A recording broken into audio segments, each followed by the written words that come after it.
শাশুড়ি বউয়ের অনেক অনেক ভেজাল হয় এবং এই জায়গাতে পুরুষের ভূমিকা কি বলেন তো? এখানে আমি খুবই একটা ভেরি সিম্পল সলিউশন দিব। এটা maybe you know that very well. এটা ইসলামের জায়েজ। দেখেন ইসলামে ৩ জায়গায় মিথ্যা বলা জায়েজ। তার মধ্যে একটা হচ্ছে বউয়ের কাছে। বউয়ের কাছে আপনার যত মন চায়, জিতনা মার্জি চাহে ঝুট বলো, কোই বাত হ্যাঁ? নেই। হ্যাঁ, ইসলামে জায়েজ আছে এটা। বউকে মিথ্যা বলা জায়েজ আছে ইসলামে।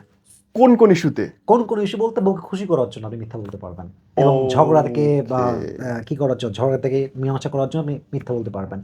মনে করেন এখানে ২ টা বিষয়। এক হচ্ছে ওয়াইফের সঙ্গে মিথ্যা বলা জায়েজ। সেকেন্ড হচ্ছে এমন ২ জন ব্যক্তি যারা একে অপরকে দেখতে পারে না। হ্যাঁ, ঝগড়া তাদের মাঝে, কথা হয় long time, it has been long time যে তারা কথা বলে না। হ্যাঁ। মনে করেন যে আমার সাথে আপনি কথা বলেন না। হুম। আপনার ছেলে, আপনার স্টাফ আমাকে বলল যে, "আসিফ ভাই, নীরব ভাই কিন্তু আপনাকে খুব এই ভালোবাসে।" জিহান তুই যা তো, তোর নিয়ে উদাহরণ আসতেছে। হ্যাঁ, তো কালকে যখন আমরা ইফতারি করতে বসেছিলাম আসিফ ভাইয়ের সাথে, আমি কিন্তু বলি নাই। হ্যাঁ। আমি কিন্তু বলি নাই। তো আসিফ ভাইও আপনাকে অনেক ভালোবাসে বলছে। মানে আপনাকে বলতেছে আসিফ ভাই আপনাকে ভালোবাসে, মিল করে দিচ্ছে। মিল করায় দিচ্ছে। ওকে, এটা জায়েজ। ওকে, এখন দ্যাটস গুড। আপনি আপনার মাকে বলবেন যে, "মা তুমি কি বলতেছো? তোমার বুড়ো তোমাকে অনেক ভালোবাসে।